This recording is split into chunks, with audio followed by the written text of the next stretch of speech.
урматтуу телекөрүүчүлөр, кутмандуу кечиңиздер менен. Айымдар жана мырзалар, интеллектуалдар. 2021-жыл 3-январь. ЛТР'де кайрадан жыл жаңыргандагы биринчи эфир. Барыңыздарга жакшы маанай каалап, 2021-жылдагы биринчи эфирди мен ачык деп жарыялаймын.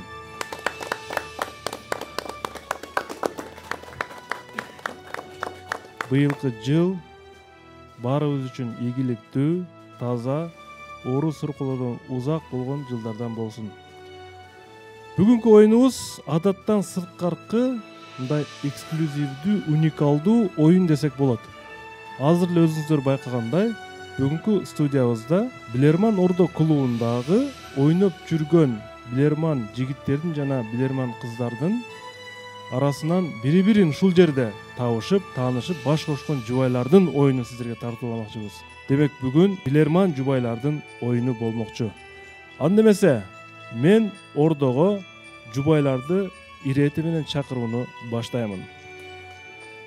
Демек, бүгүнкү оюнга Акылбек уулу Нурсултан жана анын жубайы Бакытбек кызы Элнура чакырылган. Экөөбүз тең педагог, Нурсултан болсо математик, Элнура болсо башталгыч класстардын мугалими. Илгиз Шамырзаев жана анын жубайы Абдылсакы кызы Барчын. Илгиз Шамырзаев болсо мыкты филолог, мыкты билерман 2018 номинациясынын ээси. Барчынай болсо ушул клубда ойноп жүргөн кыргыз тили жана адабияты сабагынын мугалими. Насирдин Ахунов жана анын жубайы Нуржамал Сагынбаева. Насирдин Ахунов энергетик кесиби боюнча мыкты билерман 2017 номинациясынын ээси. Жана жубайы Нуржамал болсо англис тили сабагынын мугалими. Бүгүнкү оюндун капитаны Насирдин Ахунов болмокчу.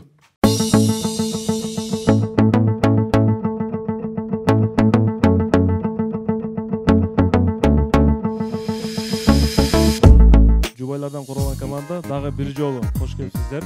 Салыштырмалуу бул жерде команданын курамында 3 мырза тең өтө активдүүлүгүн көрсөткөн билермандар. Нурсултан Акылбек уулу болсо кече жакында жылдын мыкты билерманы болгон. Дагы бир жолу куттуктай кетели.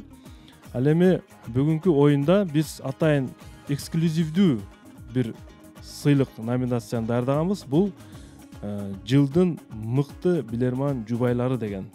Ушул кубокко ким татыктуу болот? Биз аны 1 сааттан кийин билебиз. Ал эми биздин өнөктөшүбүз бул Барбол компаниясы. Барбол компаниясы ар дайым жаңы жана таттуу. Бүгүн сиздерге шириндиктерин алып келген. Жана биздин дагы бир өнөктөшүбүз бул актив дизайн жарнак жана полиграфия борбору. Немесе Насирдин мырза, жубайлардан курулган команданы баштап атасыз, жетектеп атасыз. Маанайыңыздар кандай, оюнга даярсыздарбы? Ассаламу алейкум, урматтуу алып баруучу билермандар, урматтуу телекөрүүчүлөр. Биз кыска мөөнөттүн ичинде онлайн түрдө даярдык көрдүк. Эми буюрса, бул жерде бир команда эмес, балким 3 юбилейн башкаруу түйшүгү моюнда тургандай сезилип атат. Ошого жараша жеңиштүү, жемиштүү оюн алып барганга аракет кылабыз. Буюрса даяр команда. Ийгилик сиздерге. Биздин оюнга жаңы кошулган телекөрүүчүлөр болсо, биздин даректерди жазып отуруңуздар жана суроо жөнөтө бериңиздер. Биздин дарегибиз Ош шаар Ленин көчөсү 330, Билерман Ордо оюнуна деп жөнөтүңүздөр, ЛТР деп дарек жазыңыздар жана Instagram барыбызда бар. Уюлук телефонду ачып, Билерман астындагы сызыкча жана Ордо деген биздин баракчабызга катталып, суроолорду жөнөтө бериңиздер. Facebook'та дагы Билерман Ордо деп биз катталганбыз. Электрондук дарек bilerman-tv _ mail.ru. Анда эмесе биз оюнду баштадык. Биринчи раунд.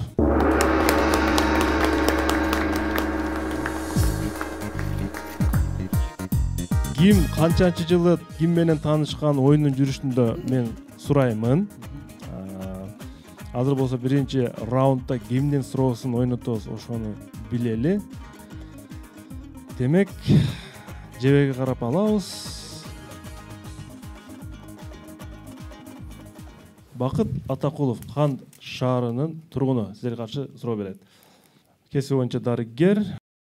Урматтуу билермандар, урматтуу билерман жубайлар. Атакулов сиздерге төмөнкү суроону жөнөткөн, экранга назар буруңуздар. Бул кайсы өлкөнүн желеги Илгиз? Австралия. Австралиянын желеги.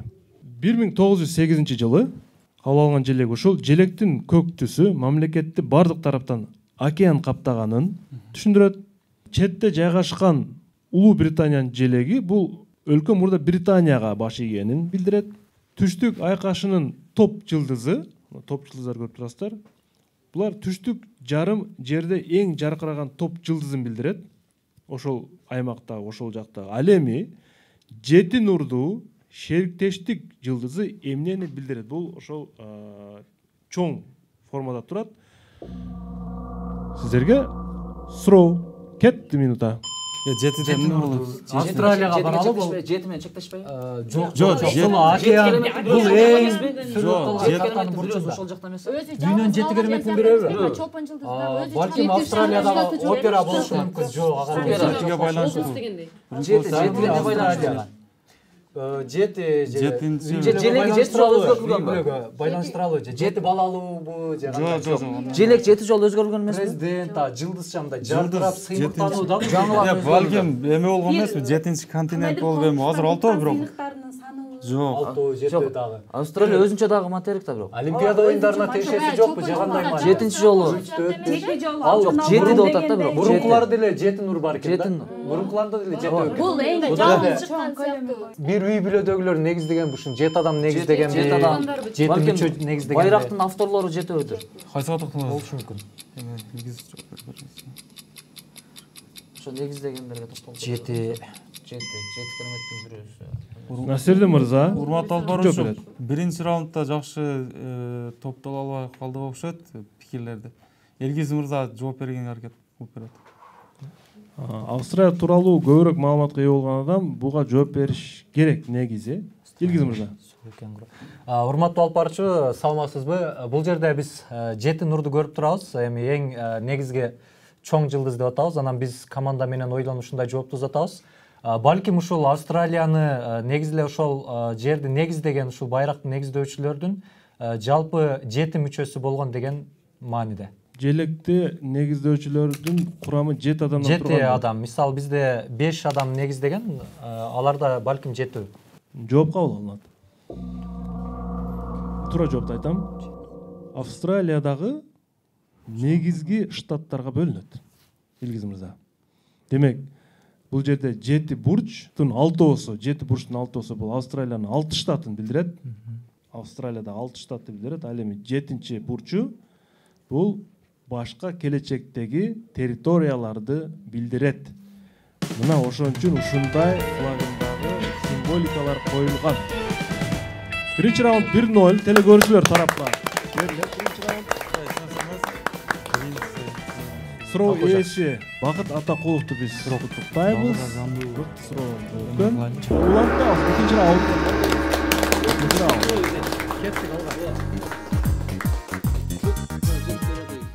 Бүгүнкү ойноп жаткан жубайлардын ичинен кимдер биринчи болуп баш кошкан? Айталык. Аксакал жубайлар кимдер, Насирдин?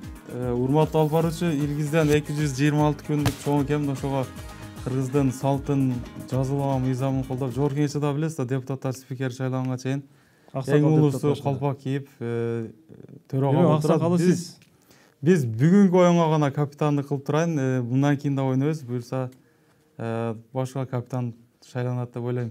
Канча жыл баш коштуңар ошондо? Жубайлардын эң биринчи баш кошкон биз болуп окшойт. 2018 билерман ордонун 10 жылдыгына утурлай. Ошол юбилейлик болупу? 1 жылда болду биздин тоюбуз. Жакшы, бактылуу болгула. Рахмат. Дизайн активден сиздерге суроо. Актив дизайн сиздерге суроосун сыр сандык аркылуу берген.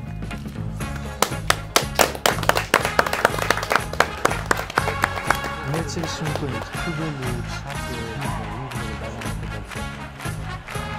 Суроо келбей туруп талкууланбашы.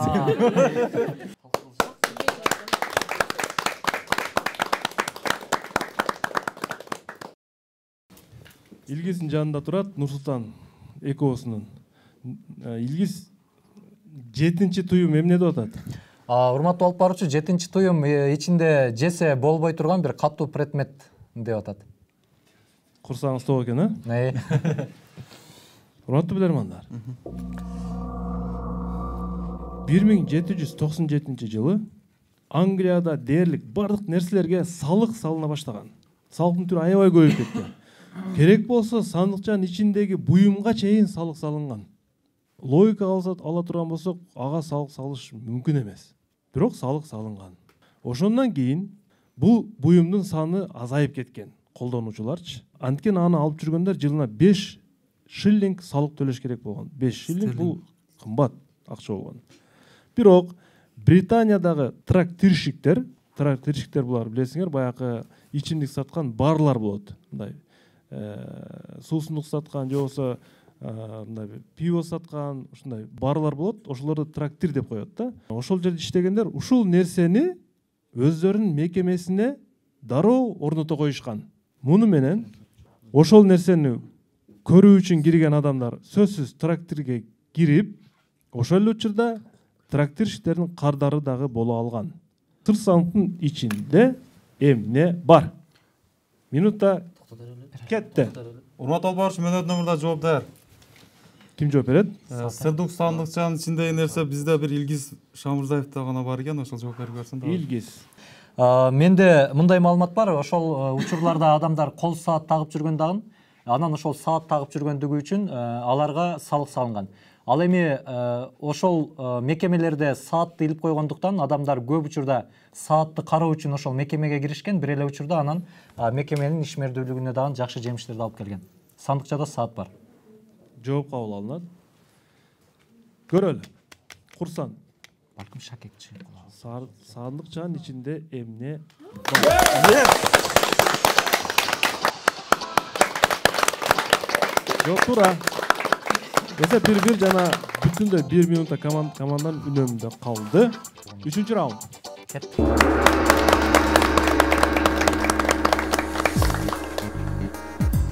Насирдин мырза, сиз өзүңүз Жалал Абадтын кайсы районунан? Узак району, Атабеков айлык. Узак районунан. Келинчеңиз кайсы жактан? Нокен району. Таанышкан күнүңүздөрдү айтып бере аласызбы? Эстегим келбейт деп. Жеңилип калган беле команда? Жок, биз Билерман Ордодо, негизинен Билерман Ордодо таанышканбыз. Экөөбүздүн кызыгыбыз бир экен. Анан мен да ойладым да, Билерман Ордону эми буюрса ошол өмүрдүн аягына чейин ойнойм деген бир принцип бар. Ошого тоскоол болбой турган өмүрлүк жубайды табышым керек болгон. Туура келди. Кудай насип кылат экен. Билерман Ордого тоскоол болбой турган жубай керек болчу дейт. Азаматсыз. Президент болуп кетпесеңиз эле. Анда да келет. Болушу мүмкүн. Демек, Супер Блиц 3-чү раундда команда толук курам менен ойной берет. 20 секунда 3 суроо берилет. 20 секунда. Биринчи өткөн оюнда калып суроо. кеткен суроону баштап. Сизге каршы Тимур кызы Акылай суроо берет. Самурайлар мектебине кирмекчи болгон окуучулар алгач экзаменден мыкты деңгээлде өтүүсү керек болгон. Бул үчүн алар 3 сынактан өтүшөт. Биринчиси бул согуштук чеберчилик, экинчиси ачарчылык жана суусуздук, мындайча айтканда аябай чаңкап жүрүш керек болгон. Үчүнчүсү коркпостук жана эр жүрөктүүлүк. Суроо: алардын эч нерседен коркпостугун текшерүү үчүн кандай ыкманы колдонгон? Эми Түн ичинде мүрзөгө жөнөткөн. Ооба. Бул жерде эми убакыт үнөмдөй албайбыз. Ооба, жооп бере бер. Силер макул десеңер үчүн жооп беребиз. Айымдар жооп берсин. Урматтуу алып баруучу, жооп беребиз. Ким жооп берет? Баршын айым жооп берип берсин. Келин балдар, макул болсоңор анан жооп берели дедиңиз. Бул Сырыңызды алдырбаңыз. макул. Ким жооп берет? Баршын айым жооп берип. Барчын ай. Саламатсызбы, урматтуу алып баруучу. Команданын ою боюнча аларды коркпостугун сыноо үчүн түн ичинде мүрзөгө жөнөтүшкөн. түн ичинде мүрзөгө жөнөткөн. Жооп кабыл алынат. Өзүңүз бул маселеде кандайсыз? Түн ичинде мүрзөгө барып кел деп Илгиз айтса, эгер мен сүйгөнүм чың болсо деп, барат белеңиз? Бармакмын. Илгиз эске тутуп коебуз. Ооба, бүгүн сынайбыздар ойлойм. Биринчи суроонун жообу туура. Мүрзөгө барып кел деген. Экинчи суроо. Белес Абдисаттар уулу бул суроону берет.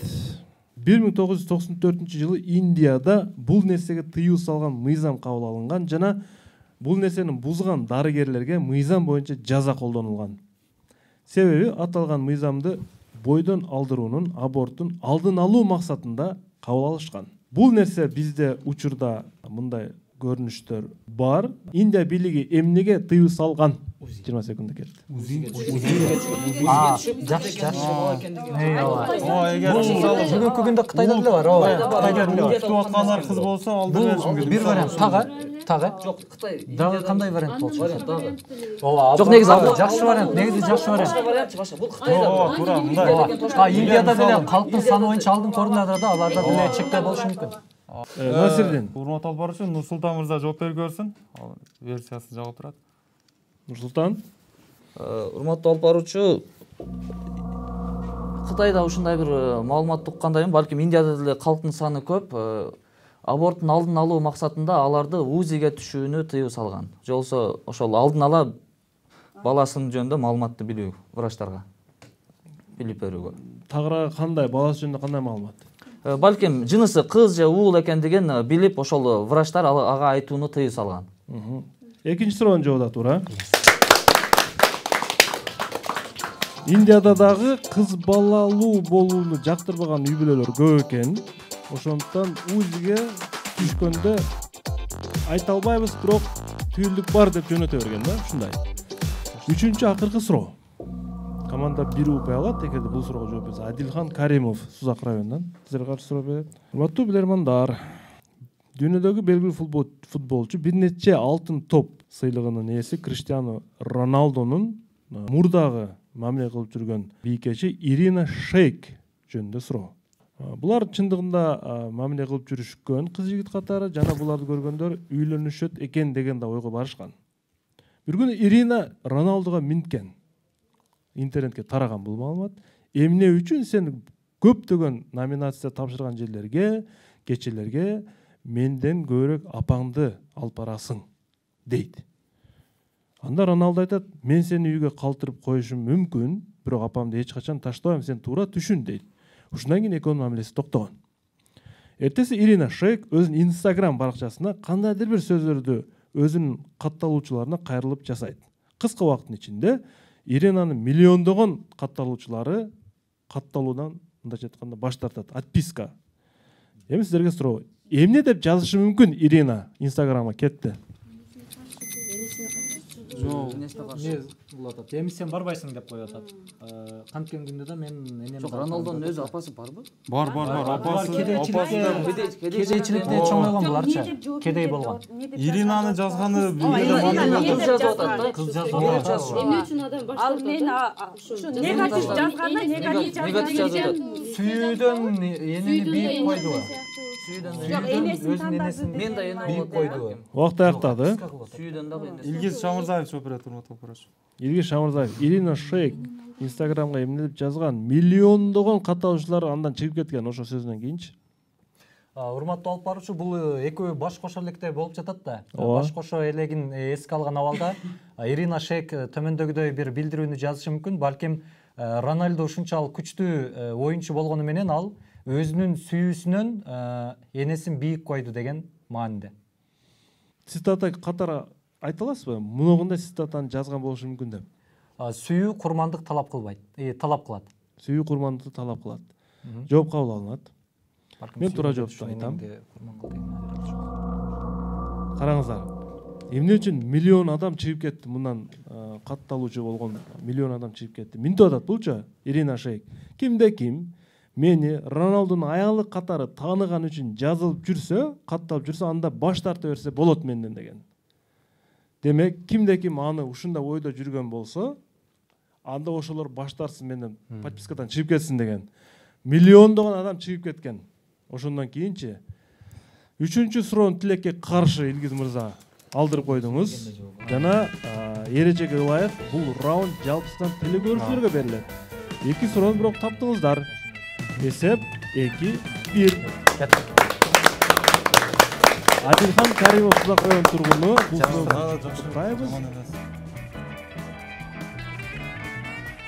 Эшерсе эмес, оюн улантылат. 4-чү раунд. Кеттик ойнап жигиттер, жакшы бар. Кыздар, ойлоңуңдар. Кеп кезеги Илгиз мырзада. Илгиз мырза, жаңылбасам, сиздер 2020-жылдын кайсы айында үйлөндүңүздөр? Август, 22 август. Августта, пандемияга карабастан, сүйүү пандемиядан жогору турат деп баш кошкан 2 дүйнө бактылуулук каалаймын. Рахмат. Жана иштериңиздерге ийгилик болсун. Мен мындайча айтканда бул жерде жубайларды интеллектуалдык сезимдери бар жубайлар деп айтар элем. Ботокөз Жакып кызы Талас шаарынан биздин активдүү телекөрүүчүгө айланып бара жатат. Урматтуу жубайлар. Францияда белгилүү сүрөтчү Поль Сезан Франциянын түштүгүндөгү Aix-en-Provence деп аталган шаарда жашаган.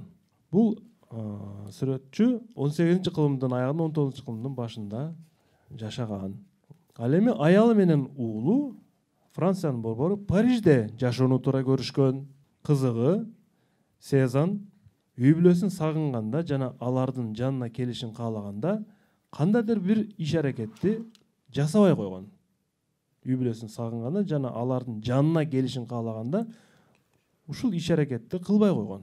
Ошондон кийин анын үй бүлөсү Пол Сезандын өзүнө барып жолугуш керек болгон, мажбур болгон жолугушка. Эмне кылбай койгон? Пол Сезан кетти убакыт. Акчабы? Не болушу мүмкүн? Булар шаарда экен, үй бүлөсү шаарда, өзү айылда жашап атат. Бирок бир иш аракетти жасабай койгондо алар келип калып атат да. Бир тамак аш жеткирбей койгон, же айылдан картошка ушундай бир продукт, почта. Катыр алып эме болгон болушу мүмкүн. Жок, анын ордуна. Жок, жалгыз Жок, үй бүлөсү ошону бакпайбы? үй бүлөсүнө ошол жок, сагынганда бир иш аракетти кылбай атат да. Бул келгенге мажбур болуп атат, өзү бара албай калат да. Тамак аш жеткирип бербей койгон бул ушундай да, тамак аш, же акча, же кандайдыр бир кат жазуу. Сүрөт тартпай койгон десек кандай болот? Жок, анда сүрөт тартпай койгон үчүн эле өзү келип муктаждыкта зарылдык ошол. бир зарылдык болуп атат да. Оюнчу ооруп калганда Бир иш аракет, кандай иш аракет аткарбай койгон. Бир ишти дайым аткарып жүргөн, бирок аткарбай койгондо ошол келип аткан. Кат жазбай койгон десек кандай болот? Ошол вариант жакшы, бирок эмнегедир. Өзү барбай койгон, аларга. Балким акча ошо тамак аш. Насирдин мырза убакыт аяктады. Урматтуу алып баруучу, бизде ар кандай вариант чыгып атат. Эми команданын көпчүлүк бөлүгүнө туура келген вариантты өзүм айтып берем. Бул 18-кылымда аяк, 19-кылымда башы. Бул жерде баягы кат жазуу жөнүндө уулу менен аялынан эми кат жазып кабарлашып турган, ошол көргүсү келген убакытта катты жазбай койсо, бул балким өлүп калдыбы же бир эми орой тилде айтканда ушундай болушу мүмкүн. Бирок кыжалат болуп келишет аялы менен уулу ошол сүрөтчүнүн жанында. Эмне кылбай койгондо? Кат жазбай койгондо. Жооп кабыл алынат. Ортодон пикир сурагым келип атат. Кимде пикир бар? Мен Насирдин оюна кошулдум. Эми телефон чалбай койгон дейли десек, ал эскичилик заман экен. Андыктан ал кезде почта кызматы гана иштесе керек, каттарды ташып. Ушул каттарга жооп бербей же өзү дагы жазбай койгон болсо, кабатырланып, үй бүлөсү мажбур келип кабар алганга туура келсе керек деп ойлоп атабыз да. Мен туура жоопту айтам. Туура вариант талкуунун арасында бар эле. Акча жөнөтпөй койгон. Урматтуу билермандар. Акча жөнөтпөй койгон. Акча бул үй бүлөнүн муктаждык. Акча келбей койгондон кийин үй бүлөсү мажбур түрдө барган. Кабар алганычы. Кат эмес, урматтуу билермандар. Командировкада жүргөндө жүрө берет элең. Эсеп 3-1. 3-1. Ботокөз Жакып кызы куттуктайбыз. Суроо үчүн жана телегөрүүчүлөр тарапынан жакындашпыз. кошулуп атат. Менин катам болду, стулда даяр вариант. Менимче Илгизде бул вариант көбүрөөк айтылды, бирок Илгиз эмнегедир быжыктай алган жок. Андай жок, акча жөнөтпөсө. Азыркы учурда эме 19-кылым эмес, 21-кылымда Телефонда бирдик салбай коесузбу? Жок, видео вызов бар, башка видео сүйлөшүү, баарлашуу бар. Ошолар менен бизде мындай муктаждык болгон эмес негизи. 21-кылымда жашап мактанып атасыз да. 5-раунд.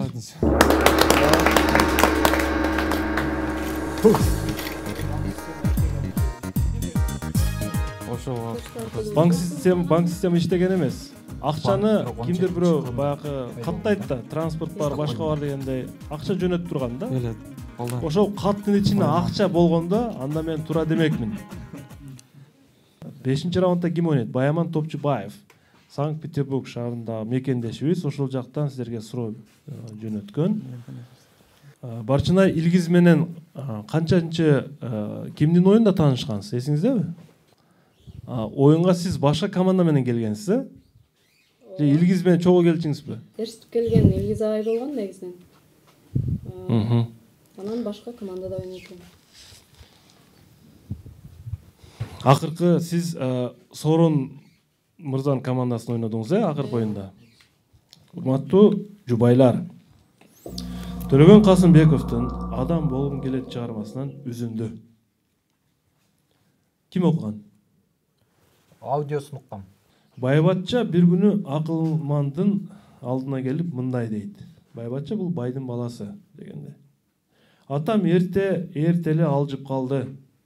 Күндө 3 убак уруш чыгарат. Тилдеп, карып, неберелеринин жүрөгүн түшүрө турган болду. Кандай айла кылсам экен дейт. Акылман сурайт, атаң кандай киши эле дейт. Атам бий болчу, Акылман дейт.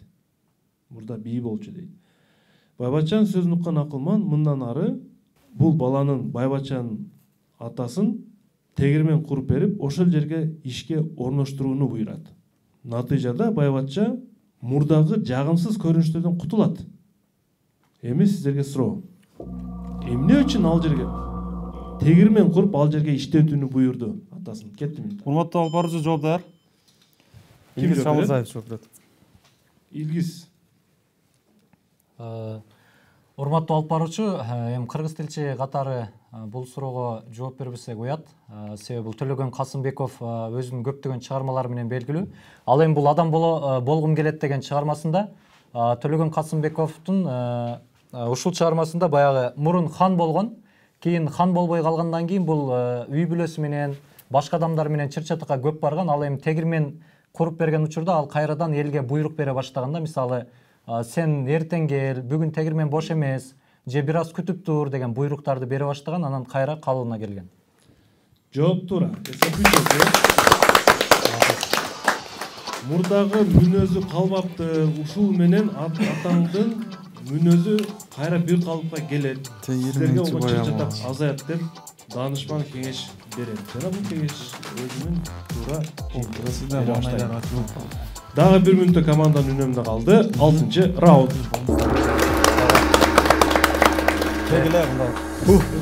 Кеттик, айымдардан 1 мүнөт бонус болсун. Көрөбүз. Нурсултан мырза, сиздердин баш кошконуңузда кайсы жылга туура келет? Урматтуу алып баруучу, биздин баш кошконубуз Билерман Ордонун 10 жылдыгына деп пландасак, ал күнү ал жылы Насирдин Ахунов мырза баш кошконуна байланыштуу биз 2019-жылга пландаштырып, 10 жылдыгынан 1 жыл өткөндөн кийинки 1 жылдыкта баш коштук буюрса.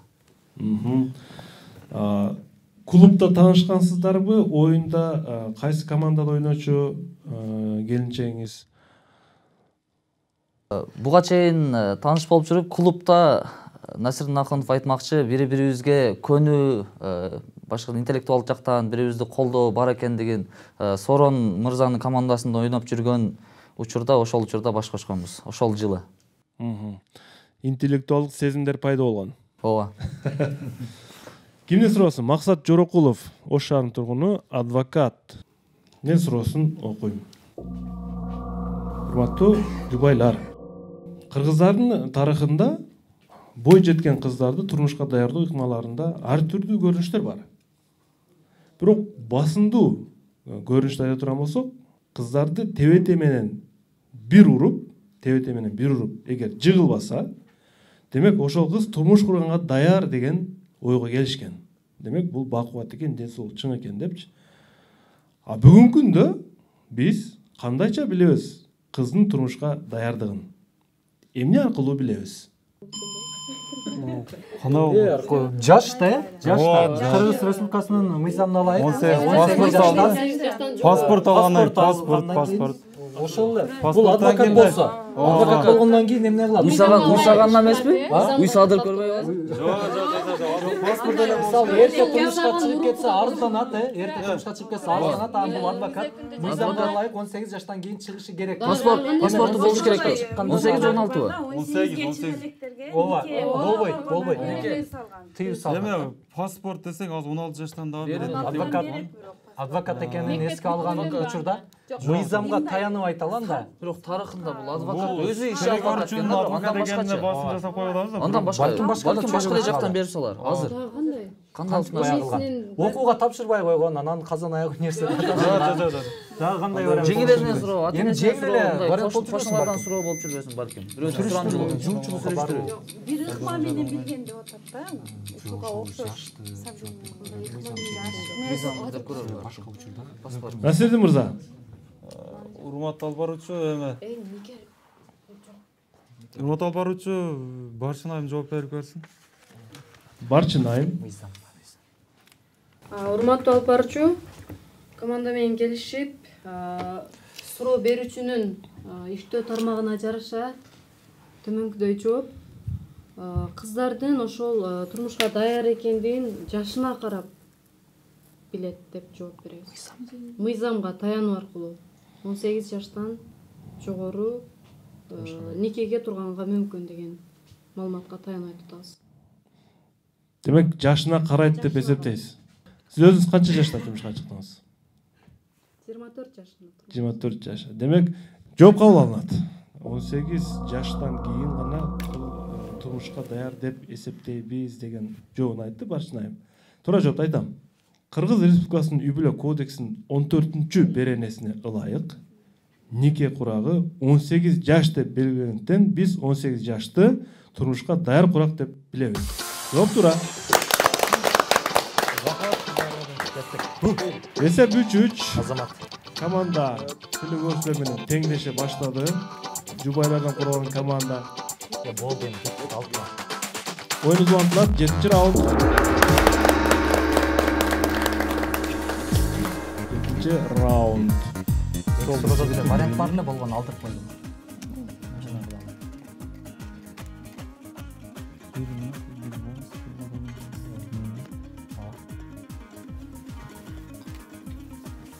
Нуржамал, алгачкы жолу Билерман-Ордо кайсы жылы келгенсиз?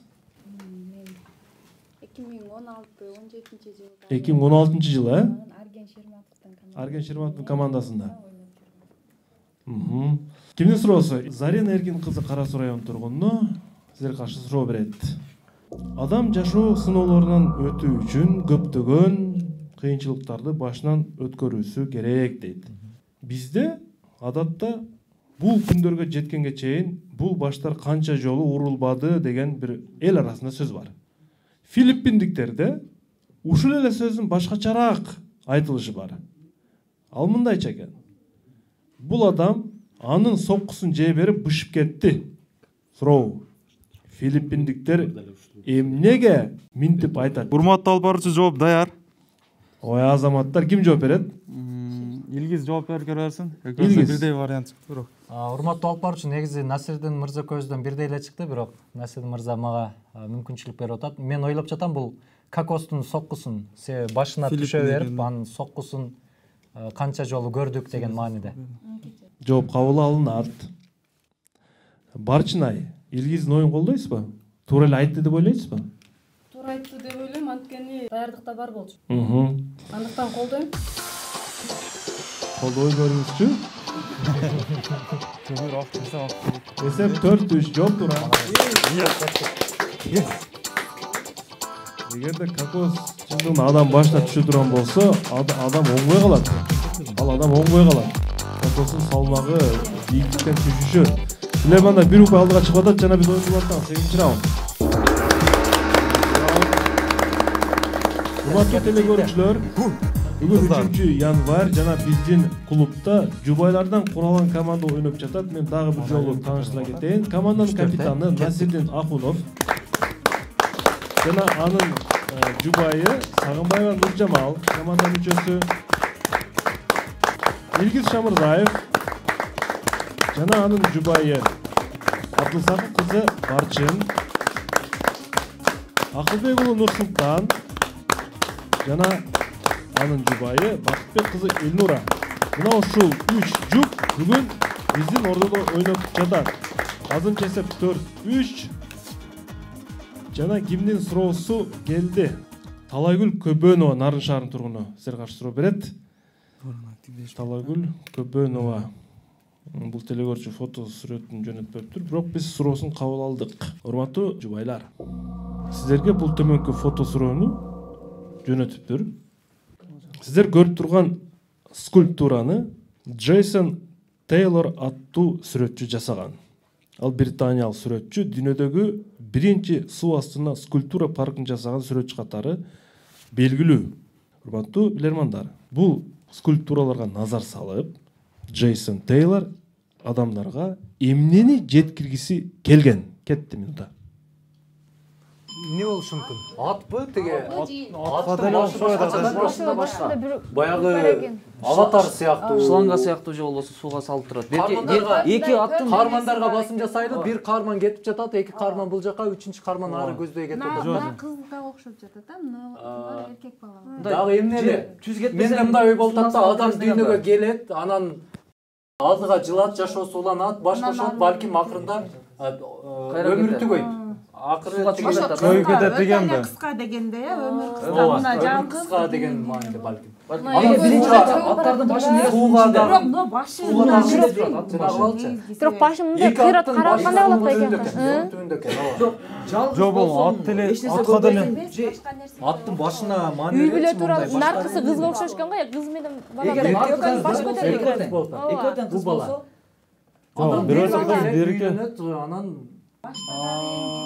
жок, экөө болгон кыз менен баланын аты көтөрүлүп атат да, ошондой сыяктуу болот. Эки бир адам тапканда караганда эки адам тапкан бирдей деген сыяктуу.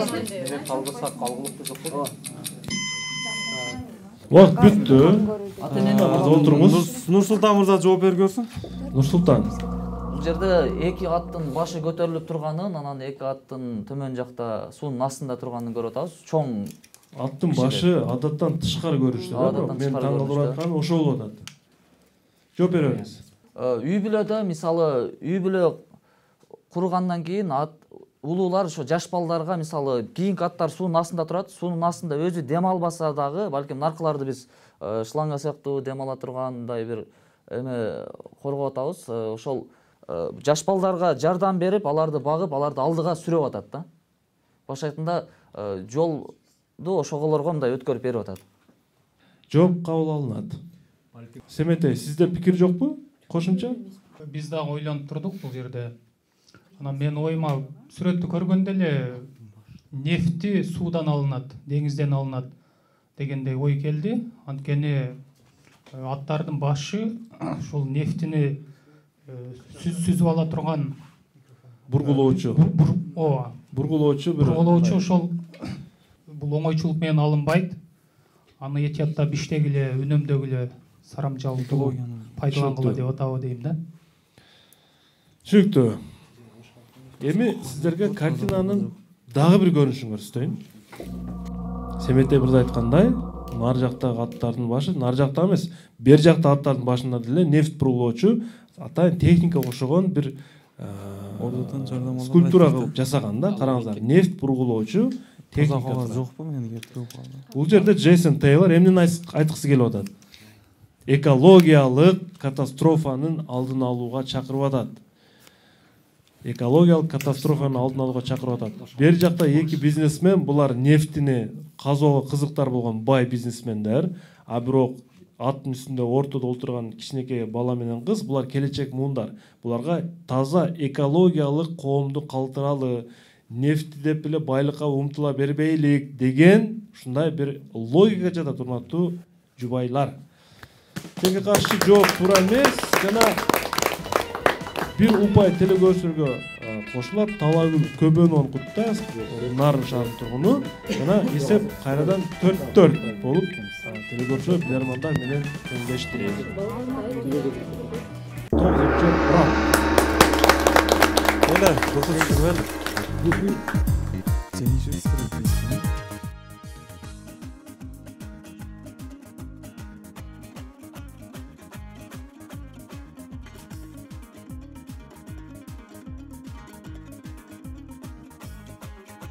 Эралы Эгенбердиев сизге каршы суроо берет.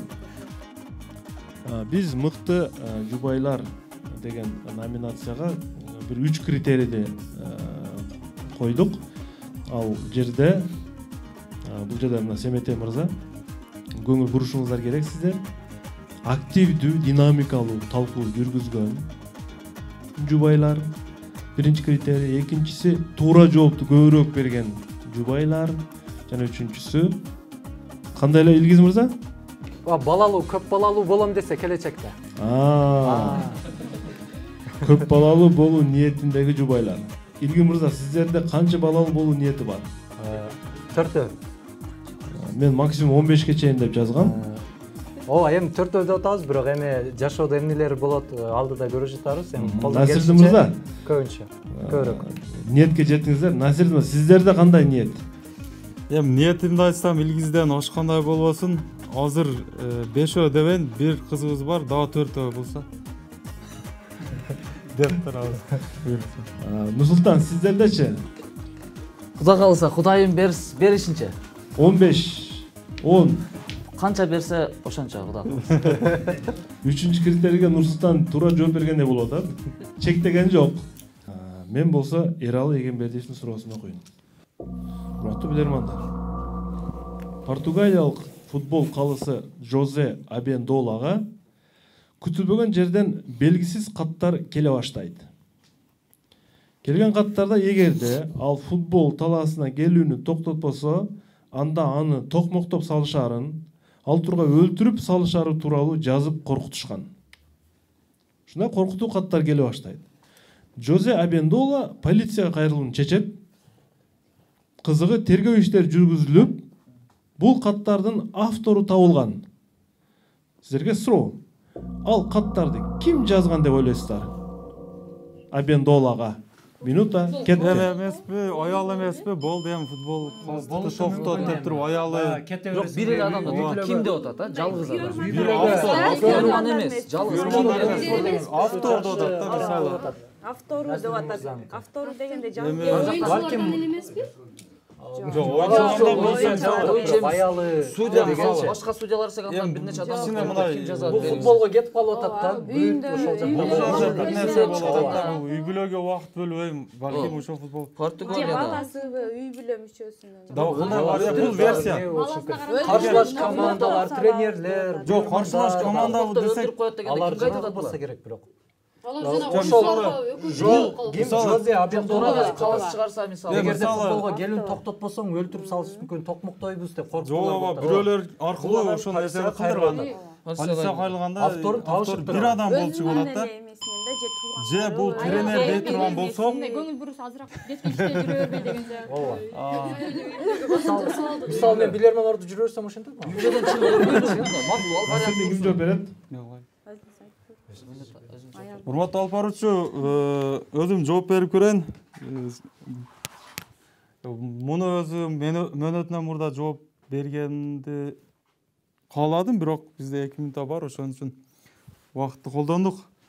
Бул балким аялы болушу мүмкүн, футболго көп убакыт бөлүп, мисалы, калыстык кылам деп бир шаардан башка шаарга барып Португалияга.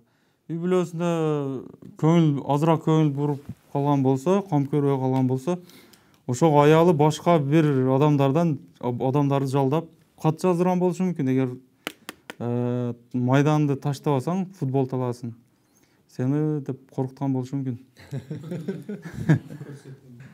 Нуржамал, Насирдин оюна кошуласызбы? Нуржамал, мындай коркпой айта бериңиз. Корккон жокмун, бирок мен аял эмес, балким балдары деген ой келди. Эми атам көбүрөөк бизге көңүл буруп, биз менен болсун деген мааниде аялы деп эмес, балдары, ошо үй бүлө мүчөлөрү, туугандарыбы ушундай. Жалпы жонунан кошулам, ошол балдары, аялы, туугандары, үй бүлө өзүнө жакын адамдары. Барчина, сизчи аял дегенге кошуласызбы? Кошулам. Сиз да ошентет окшойм эми. Эгерде Илгиз Билерман ордого барганды токтотпосо деген каттар келе баштайбы Илгизге? Анда мен дароо тренировка кылышым керек.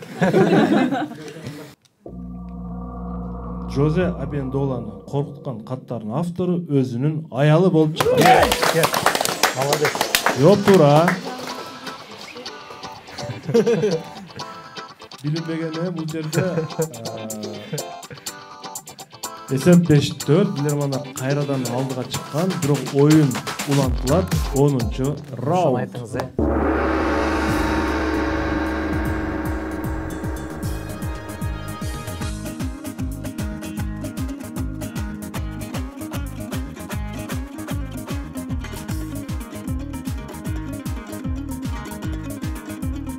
Урматтуу билермандар, быйылкы жылдын мыкты билерман жубайлары деген мына могулай биздин кубогубуз. Ушул кайсыл жубайларга татыктуу болор экен? Азыр бир нече убакыттан кийин биз билебиз. Биз билерман жубайларды тандайбыз бир аздан кийин. Кыялбү Шадыканова, Таш көмүр шаарынын тургуну, силерге каршы суроо берет. 1927-жылы Либериянын президенти Чарльз Кинг тарыхтагы эң адилетсиз өткөн шайлоодо жеңишке жеткен адам катары Гиннестин рекордтор китебине кирген. Негизи ага чейин да андан кийин дагы адилетсиз шайлоолор болуп келүүдө президент шайлоодо. Бирок бул Гиннеске кирип атат. Кандай адилетсиз шайлоо болушу мүмкүн? Урматтуу алып баруучу, мөөнөтүнөн мурда жооп даяр. Мөөнөтүнөн мурда президент болгондойбу? Ооба, эми. Нурсултан жооп берет. Бизде дагы президент шайлоо жакындап келе атат. Кандай болот? Таза өтөт деген ниеттебиз. Нурсултан.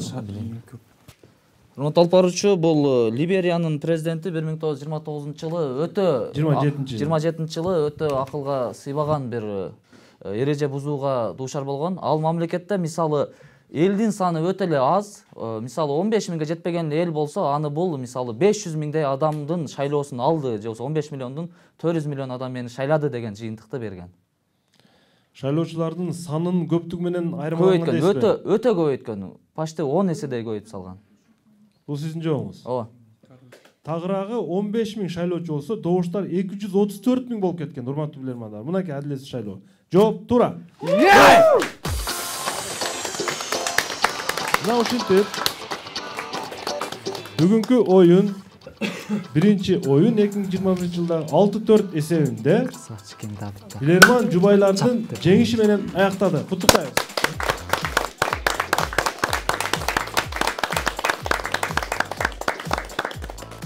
Менимче жубайлардан курулган команда жакшыраак окшойт деп атам, Семетей мырза.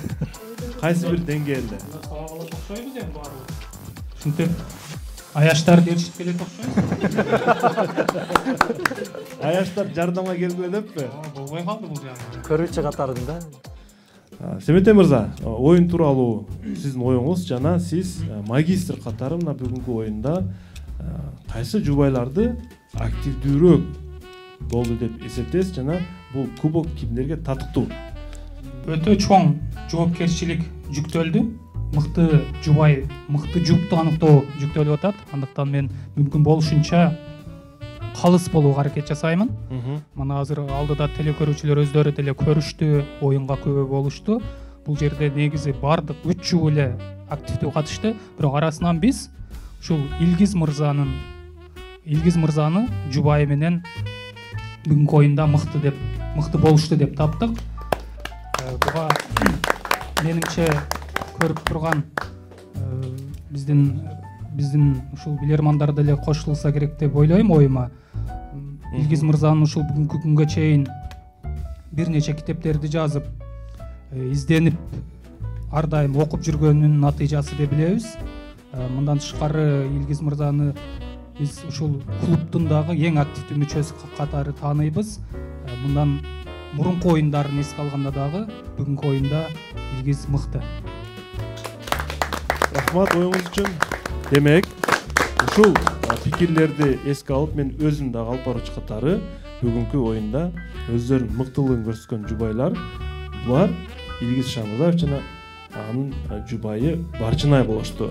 Анда Семетей, мен сизди ушул кубокту алып, расмий түрдө Илгиз мырзага жылдын мыкты билерман жубайлары деген номинацияны салтанаттуу түрдө тапшырып коюшуңузду буйрамын. Куттуктайбыз. Илгиз мырза, бул чоң сыймык, чоң жоопкерчилик. Албетте, урматтуу алып баруучу. Бул негизи бул сыйлык жалпы бүгүнкү команданыкы, себеби бүгүнкү оюндун жүрүшүндө мен өзгөчө баягы эс салып, мындай оюн болгон эмес. Себеби үй бүлө менен ойногондо бул жерде аябай бир кызыктуу оюн болот экен. Атмосфера да башкача болот экен. Негизи бүгүнкү оюндан мен аябай рахат алып ойнодум. Рахмат чоң. Демек, жалпылай эле айтканда, жылдын мыкты жубайлары ушул 3 жубай десек дагы логикага туура келет. Сиздер кайсы суроону өзгөчө суроо болду деп эсептейсиздер бүгүнкү оюнда? Урматтуу суроону мыкты деп тандайлык. Урматтуу алып баруучу, ушул биздин мындан аркы ордодогу аракеттерибизге каршы чыкпасын деген максатта бул португалиялык футбол калысынын аялы жөнүндөгү суроону биз мыкты деп тандадык. Негизинен мыкты суроо. Коркунучтуу каттарды алдын алуу максатында. Бул Эрал Эгембердиевдин суроосу болчу. Эрал Эгембердиев бар. Өзгөн шаарынын тургуну. Биз бул телекөрүүчүгө 1000 сом акчаны ыйгарабыз. Мурат Кадыровдун 1000 сом акчасы. Ал эми азыр болсо мыкты жубайларга мен Муратбек Кадыровдун 1000 сом акчасын жана актив дизайндагы 1000 сом акчасын берип койсом, командага тапшырып коебуз. 1000 сому Илгиздики, калган 1000 сом командага.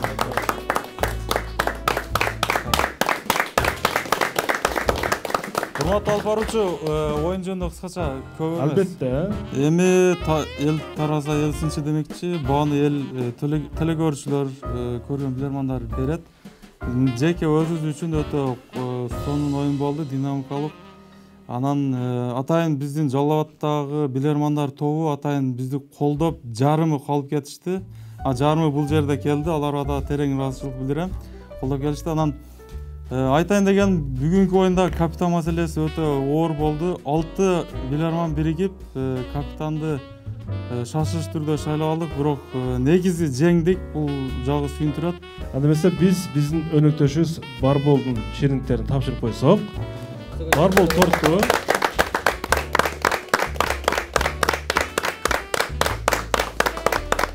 Жана Барболдун токочтору силерге белек болсун, кабыл алсаңыздар. Мындан кийин дагы оюндар активдүү катышсын, көп перзенттүү болушун, ата-энелерине, эли журтка ак кызмат кылган ыймандуу үй-бүлөлөрүнүн болушун биз каалап кетебиз. Дагы бир чоң рахмат, жеңишиңиздер кут болсун. 2021 жыл жакшылыктардын жылы болсун. Чоң рахмат, ассаламу алейкум.